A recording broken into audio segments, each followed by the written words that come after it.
Alright guys, back out in the shed after the last couple of weeks. There's been a lot going on, not enough time to obviously get around to picking up the camera and videoing, so we're going to recap the last 2 weeks, getting the Mazda ready to take to Rotary Revival. Did a bit of a polish up all around, gave the car a quick buff, we gave it a dyno tune, pumped out some massive numbers, and then head up towards the bend to, I guess, tear around the track and mix it with the other Mazdas. So let's get into it. In the lead up to Rotary Revival, obviously the car was a bit dull all over, had bad scratches here and there. While I was spending some time buffing the car and getting it up to scratch, I had Nick Borg come around, who's a friend of mine. He's got a little electrical business, and we tied up the wiring in the engine bay, relocated all the factory loom to behind the guards, and we moved the horn and just made it a lot neater. So I'll pop the bonnet and show you that. So just giving the bonnet, or the engine bay, sorry, a bit of a polish up as well. And all that wiring that used to run along here, which was all messy, and all the original tape, re-taped it all. He's done a really good job. So just disconnected all the plugs, ran it back through the tops of the inner guards, and then I could get the buff in here and just gave the engine bay a quick buff, and it's just heaps neater already. So just getting rid of a bit of clutter, making it a bit nicer. It's something that probably should have been done from the start, but just going across all those little 1%ers. So we also got around to just painting the strut tops and a few bits and pieces in the engine bay, just making it a bit nicer.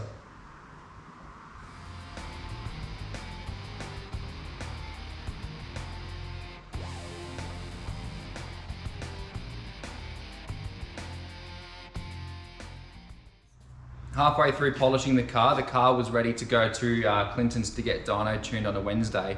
But the weekend prior, I wanted to get the car out and do some kilometers on it, so at least could get a feel for the car and how it was driving. So we went out towards Semaphore, took the car for a drive.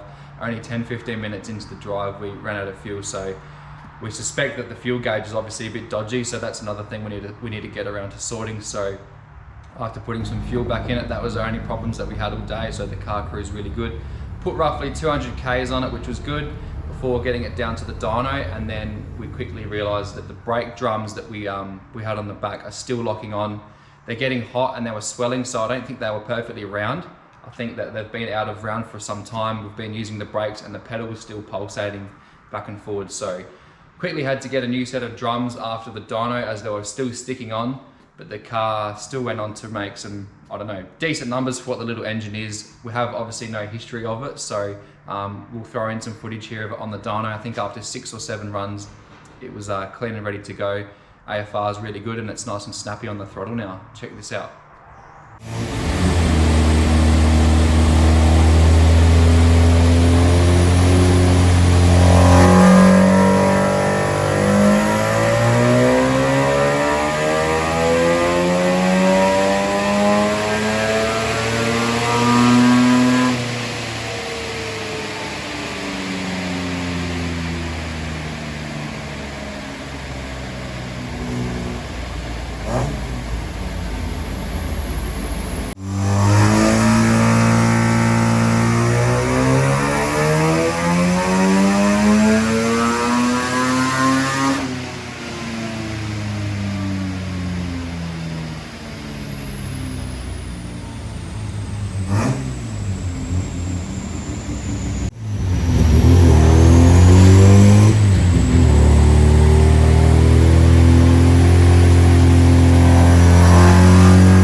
After we got the car back from the dyno, so I spent some time wet rubbed all these areas, as we were going to add these badges which were never in it before. Obviously it's a repo boot, it didn't have any holes, so I got some measurements for that. Stuck the Mazda badge on. Also had the RE12 badge, but for now we've just left that off.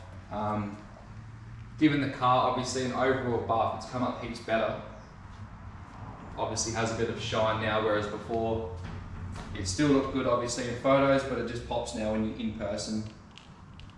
Spent a few hours on that boot. There's a repo boot rubber on it. It's still not 100% perfect, but it's so much better than what it was. Just doesn't squash down nice and tight as we would like. If you take the boot rubber off, boot sits nice. As soon as you add the rubber back, you just got to slam it. So it is what it is. It's a lot better. We've added those Savannah little rear quarter where the reflectors were originally, just goes with the tail lights and the Savannah theme. The black with the chrome, I think it really sets it off. So with the car all polished up and ready to go, we loaded up on the Saturday, headed up to Tailem Bend. We stayed up there Saturday night, it was really good. And then Lisa got the car out Saturday morning, it was freezing cold. Was surprised, really good turnout, lots of Mazdas. There was probably over 100 cars, mixing it up with a lot of different varieties, which was good. And seeing cars that we haven't seen before. So it was good to get this car out for the first time, had a lot of good reactions. People commenting on the colour and just the overall look of the car, I guess you could say as well. It's just, it does stand out when the sun's on it. It really does stand out. So we'll throw in some footage here we got from the day from my GoPro inside the car, just tearing around, and Lisa buzzing this thing out to around 8,000 RPM.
All in all, a really good turnout after the weekend up at the Bend. We're really surprised with the reactions that we got, and I guess just a really good turnout. What made all the hard work worth it, I guess, after the last 2 weeks rushing the car just to get it ready on time, was Lisa managed to come away with best Rx3 on the day against a few other very nice cars as well. So, well done. Congratulations. Trophy hunter. Yeah. What is it? Whoa. Whoa. Say cheese. Stop! You're a dick.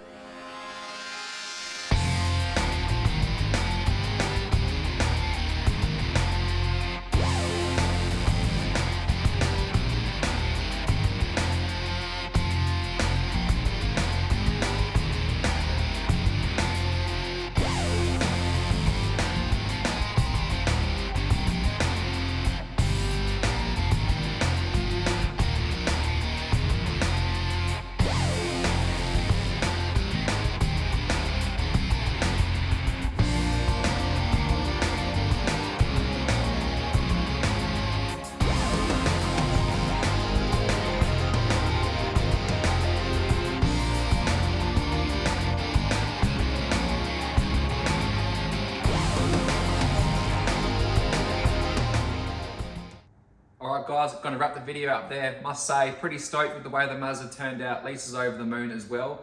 For now, Got a lot of work lined up that needs to be finishing off. As you can see, the VL's back home finally from Perth. It's all ready to go. Just really needs a service before we go racing again with that. In the meantime, it's going to sit in the naughty corner, I think, for a while I tackle a few jobs. Like Nick's Cortina, you can see behind me, that's nearly finished and ready to go home. It'll go back to his house for a while where he does a bit of fit the driveline, and the car's going to come back for some further works. But for now, thanks for tuning in. If you haven't already, subscribe to the channel to keep up to date. We've got lots of work to come and get smashed. So thanks for tuning in. We'll see you all on the next one.